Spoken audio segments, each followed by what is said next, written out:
1 tahun kepemimpinan Prabowo dan Gibran, semua orang seakan-akan pertanyakan apa gunanya Mas Gibran? Gak ada artinya dia jadi wakil atau enggak, kok kayaknya nggak pernah melakukan sesuatu. Tiba-tiba semua orang ribut, tapi bagaimana kalau saya katakan kalau nggak ada Gibran? Pak Prabowo itu pertama, tidak akan mungkin memiliki rapor yang baik seperti sekarang. Dan kedua, bisa jadi beliau nggak akan jadi presiden.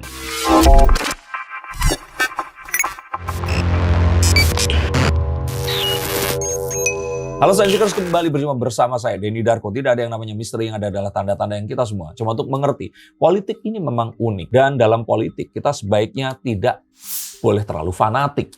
Karena apapun di sini akan digunakan sebagai sebuah cara, media, sebuah upaya, tools untuk memperoleh apa yang kita inginkan. 1 tahun kepemimpinan Pak Prabowo dan Gibran. Beberapa survei menunjukkan bahwasanya raport Pak Prabowo ini nggak merah nih. Raport Pak Prabowo bagus. Ada di salah satunya adalah lembaga survei Poltreking di mana pemerintah Prabowo Gibran itu mendapat nilai kepuasan sebesar 78,1%. Terus juga ada beberapa lembaga survei yang lainnya, termasuk ada Indostrategi yang mana juga kinerja Pak Prabowo itu 3,07 dari skala 1 sampai 4. Itu kan cukup luar biasa juga. Nah, namun maksudnya di sini juga banyak yang membahas Mas Gibran. Di satu sisi kayak Pak Prabowo ini yang berhasil untuk membawa nilai yang baik untuk kabinet ini, tapi Mas Gibran kok nggak ada kerjaannya. Oke, kita harus melihat jauh. Bukan jauh ke masa lalu, enggak. Saya nggak akan langsung lompat ke situ di mana Pak Prabowo ini dimenangkan karena mengambil Gibran Rakabuming Raka sebagai wakilnya sehingga mendapatkan dukungan dari pendukung Jokowi. Bukan, itu nanti saya akan jelaskan. Tapi kita harus tahu bahwa menjadi seorang pemimpin di era sosial media itu bukan perkara yang mudah.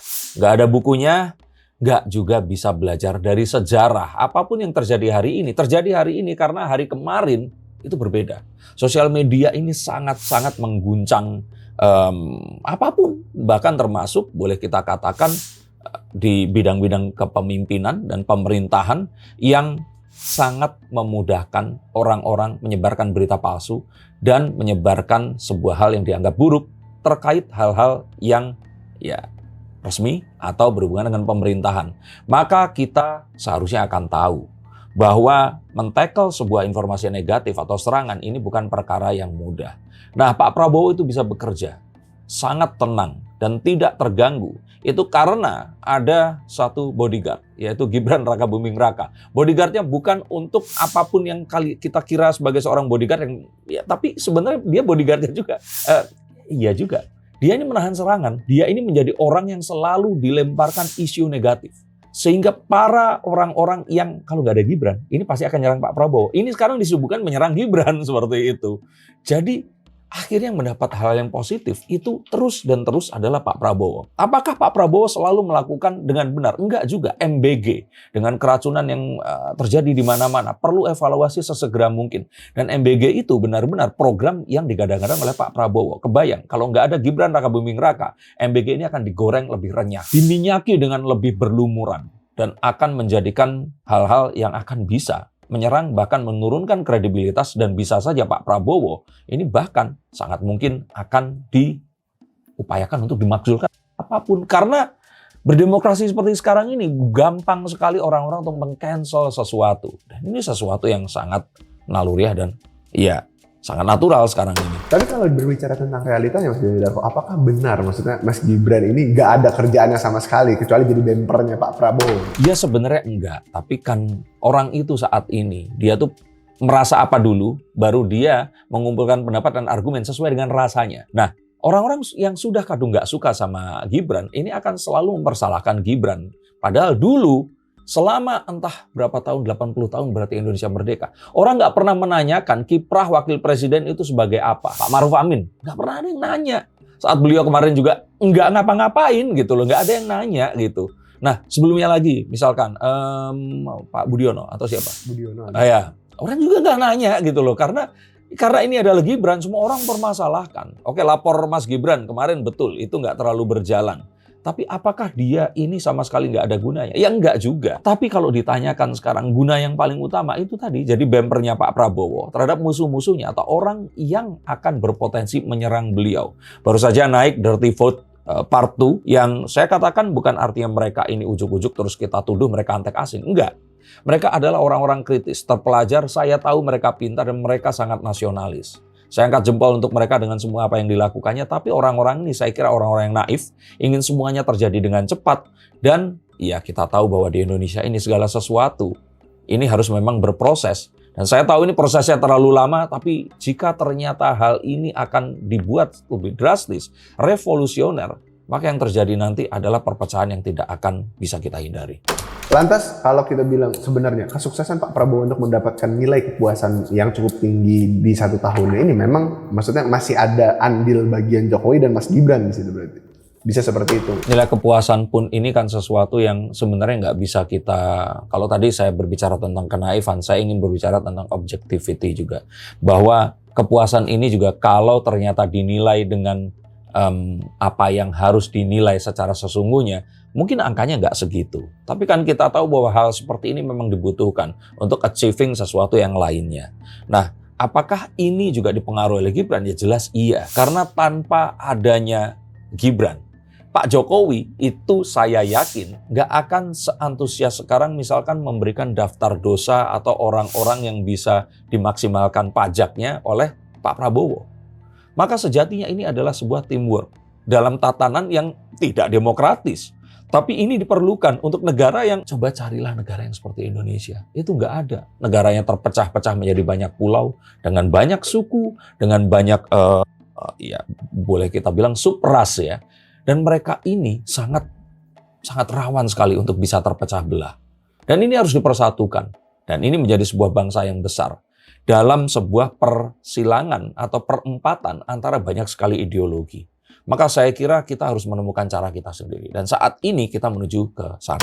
Lantas kan kita juga kalau berbicara tentang survei ya, banyak orang juga yang menuduh bahwasanya ya nilai survei itu bisa aja direkayasa. Ya betul, saya udah ngomong. Ini nggak objektif, tapi itu mungkin diperlukan. Sama kayak angka kemiskinan. Dibilangnya angka kemiskinan itu sekitar 9% atau 5%. Ya kan nggak mungkin gitu loh di Indonesia. Tapi kan kita tahu bahwa hal seperti ini bisa saja ditujukan untuk sesuatu yang lain. Tapi juga kita harus tahu bahwa standar ini bisa kita buat sendiri. Karena Indonesia ini one of a kind, nggak ada yang lain seperti Indonesia. Tapi perihal maksudnya kalau kita melihat juga kondisi masyarakat ya di 1 tahun pemerintahan Gibran, kan ketidakpuasan hanya beredar di internet ya, bahkan demo-demo pun kayaknya lebih minim daripada era Pak Jokowi sendiri. Menurut Mas Denny Darko sendiri, apakah ketenangan dalam pemerintahan Prabowo Gibran ini akan berlanjut hingga nanti nih, maksudnya akhir kepemimpinan mereka begitu? Saya pikir iya, karena Pak Prabowo nanti ini akan melakukan hal-hal yang tidak pernah dilakukan di tahun awalnya. Ini sebaiknya dibuat konten berikutnya ya tentang kira-kira 4 tahun lagi akan seperti apa. Karena Pak Prabowo akan stop being a nice guy. Beliau ini sepertinya akan mulai tegas. Dan beliau juga akan benar-benar mengatakan apa yang dikatakan. Kita mengetahui sekali bahwa apapun yang dilakukan ini masih jauh dari sempurna. Tapi makan bergizi gratis, sesuatu yang nggak pernah dibayangkan presiden-presiden sebelumnya. Nggak pernah ada juga. Dan kalau orang-orang mempertanyakan kenapa kok anggaran pendidikan dipangkas untuk itu, let me tell you something di sini bahwa orang perlu memiliki gizi yang menyeluruh dan bagus, nggak stunting, dia sehat untuk bisa menerima pendidikan ini dengan baik dan menjadikan dia menjadi seseorang yang memiliki skill, karakter, dan apapun yang diperlukan untuk membangun bangsa. Tanpa tubuh yang sehat, mustahil orang akan bisa menerima hal-hal yang akan diberikan sebagus apapun sumbernya. Maka saya kira, saya masih mendukung makan bergizi gratis. Betul ada banyak keracunan, tapi bukan artinya ini harus meng-cancel program itu tadi.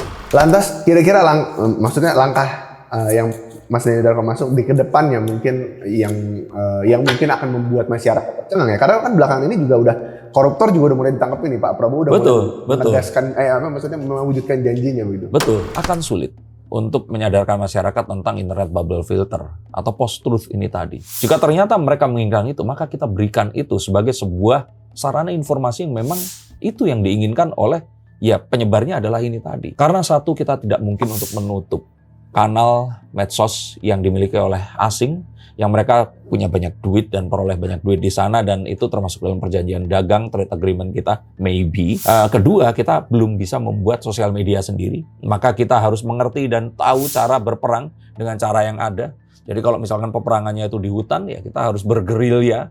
Berbeda dengan peperangan misalkan di gurun yang nggak ada tempat untuk sembunyi sama sekali. Maka hal seperti ini harusnya menjadi sebuah medan peperangan yang dipimpin oleh Panglima kita, Pak Prabowo Subianto. Dan ini harus dilakukan dengan tepat sasaran. Tidak boleh membunuh orang-orang yang tidak berdosa di sini.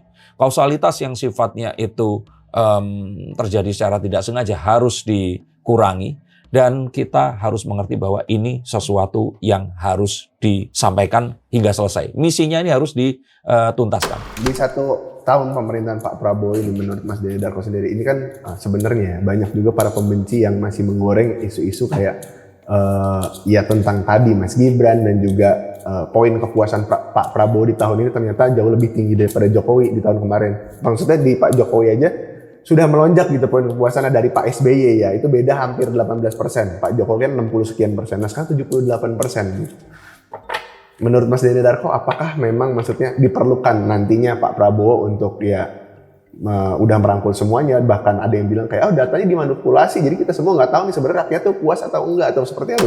Saya kira sebenarnya masyarakat ini kan tadi seperti yang disampaikan bahwa protes-protes ini ada kan di sosial media. Nah, masyarakat yang silent majority ini kan sebenarnya puas-puas aja. Mereka juga santai. Nggak ada tuh demo misalkan di Papua, atau demo di Sumba, atau demo di Sulawesi Tenggara, atau apapun itu tidak ada. Dan kita tahu bahwa tidak ada ketidaksukaan terhadap Pak Prabowo. Kebayang Pak Jokowi dulu aja, sepanjang pemerintahannya, cebong kampret ini masih disuarakan. Orang-orang masih mendiskreditkan Pak Jokowi dengan cara mereka masing-masing, dengan cara yang mereka sukai gitu. Nah, Pak Prabowo kali ini benar-benar dijadikan seseorang yang saya melihat sosok yang bukan berarti ini neo Orba ya. Ini nanti bisa kita bahas juga. Sosok yang sangat berpengaruh seperti Pak Harto. Ini baru muncul di era Pak Prabowo ini tadi. Mungkin kalau Pak Prabowo nggak ada, SBY ini yang menyerupai. Jadi sepertinya Pak Prabowo ini menutup sebuah zaman yang dulu dimulai. Baby boomers yang pernah memiliki presiden Pak Prabowo, Gen X juga, Pak Soeharto, seseorang yang mantan militer, yang dia ini sosoknya itu tegas tapi pengayom seperti itu. Ini muncul lagi di sini. Dan kita pun akhirnya mengetahui bahwa Pak Prabowo ini nggak semenyeramkan yang dulu kita perkirakan. Beliau juga suka melucu, beliau juga sangat cair berjumpa dengan siapapun. Saya pikir ini semua terjadi karena Mas Gibran. Bukan berarti saya termul atau apapun. Buktikan sekali lagi kalau ada orang yang mentransfer saya atau saya terafiliasi dengan gerakan-gerakan tertentu, tidak ada. Tetapi saya ingin katakan bahwa ini sebuah cara yang tepat untuk melindungi Pak Prabowo agar dia ini tetap bisa melakukan kerja-kerja positifnya, terutama juga mengejar koruptor yang masih harus ditangkap. Maka Gibran kita biarkan saja menjadi samsak di sini. Dan bagus sekali dengan Mas Gibran tetap menutup mulut. Saya sih nggak akan sesabar beliau ini tadi. Dan sepertinya Mas Gibran akan tetap menjadi seperti itu. Tapi Pak Prabowo akan menjadi lebih sangar lagi nanti di 4 tahun yang berikutnya. Tapi nanti kita akan coba untuk lihat kartu-kartunya. Apakah kalian, termasuk orang-orang yang juga ingin dibacakan kartunya dan penasaran akan apa yang terjadi pada kehidupan kalian. Izinkan saya untuk membaca kartunya, hubungin nomor di bawah sini. Terima kasih sudah mengikuti konten ini. Nggak selesai. Sampai jumpa dan salam untuk keluarga kalian.